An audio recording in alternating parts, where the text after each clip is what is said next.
श्री शिवाय नमस्तुभ्यम हर हर महादेव। आप सभी का मेरे चैनल पर बहुत बहुत स्वागत है।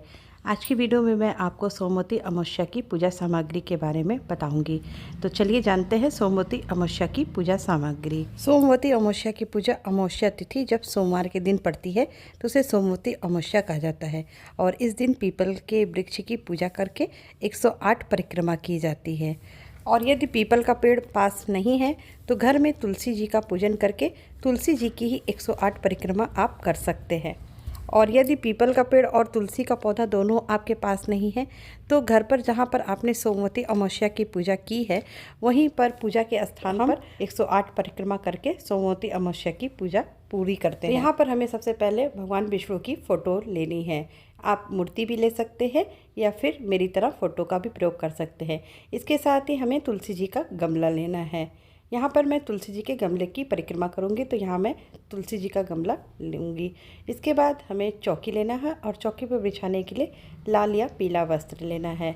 साथ में हमें लेना है 2 लोटा जल, एक कलश स्थापना के लिए और एक पूजन करने के लिए। तो इस तरह हमें 2 लोटा शुद्ध जल लेना है।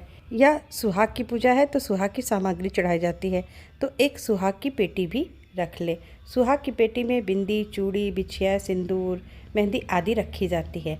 अब हम अपनी पूजा थाली को तैयार करेंगे।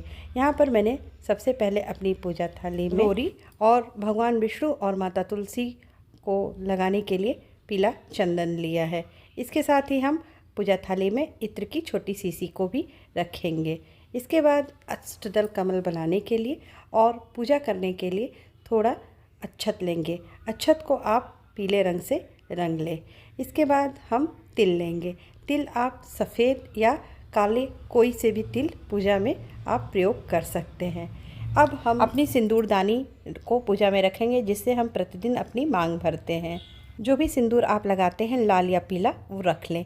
इसके बाद हमें एक कटोरी में गंगा जल को लेना है। कलश स्थापना के समय गंगा जल की आवश्यकता होती है। इसके बाद कलश की स्थापना करने के लिए और उसमें डालने के लिए सिक्का, सुपारी, लौंग, इलायची और पुष्प लेना है। इसके बाद हमें जटा वाला नारियल लेना है और उस पर लपेटने के लिए चुनरी और कलावा लेना है। आम के 5 पल्लों को लेना है। यदि आपके पास आम के 5 पल्लों नहीं है तो आप अशोक के या पान के 5 पल्लों को रख सकते हैं। इसके बाद हमें लेना है दीपक। सबसे खास बात सोमवती अमावस्या के दिन होती है कि इस दिन हमें रुई का प्रयोग नहीं करना होता है तो कच्चे सूत का प्रयोग करके यह बाती मैंने तैयार किया है। क्योंकि सोमवती अमावस्या के दिन रुई को छूना वर्जित माना जाता है। इस बात का आप पूजा थाली तैयार करते समय विशेष ध्यान रखें। इसके बाद हमें आरती करने के लिए कपूर, धूप और इन सबको जलाने के लिए माचिस लेना होता है।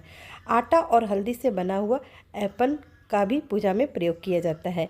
यह ऐपन चावल के आटे से भी बनाया जाता है। तो आपके यहाँ जो भी ऐपन का प्रयोग होता है आप उसको पूजा थाली में रख लें। इसके बाद हमें लेना है पुष्प तथा माला।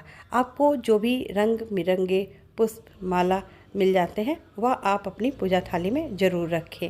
साथ में हमें तुलसी पत्र भी रखना है। कोशिश करें पूजा के एक दिन पहले ही आप तुलसी पत्र तोड़ के रख लें। इसी के बाद गणपति की पूजा करने के लिए हमें गणपति जी की छोटी प्रतिमा लेनी है। यदि आपके पास गणेश जी की छोटी प्रतिमा नहीं है तो आप गणेश जी को सुपारी का स्वरूप देकर भी पूजन कर सकते हैं। इसके बाद हमें गणेश जी को समर्पित करने के लिए दूर्वा लेना है। गणेश जी और विष्णु भगवान को समर्पित करने के लिए जनेऊ और कलावा को पूजा थाली में रखेंगे।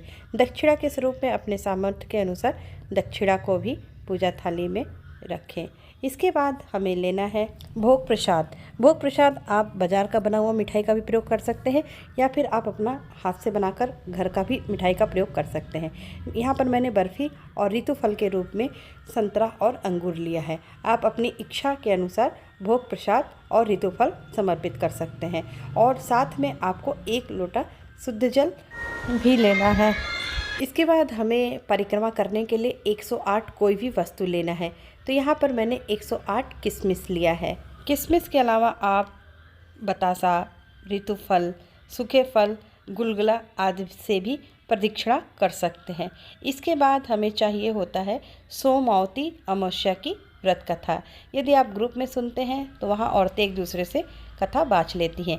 यदि आप अकेले हैं तो सोमवती अमावस्या की कथा की पुस्तक को जरूर रखें। यदि आपके पास नहीं है तो कोई बात नहीं, आप मोबाइल पर इस कथा को श्रवण कर सकते हैं। क्योंकि यह पूजा हम अपने घर में कर रहे हैं, तो घर में पूजा करने के लिए सोमावती अमावस्या की जो पूजा सामग्री है वह सब मैंने आपको बता दी है।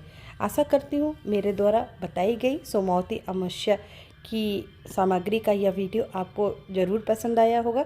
तो मिलते हैं अगली वीडियो में, तब तक के लिए श्री शिवाय नमस्तुभ्यम। हर हर महादेव।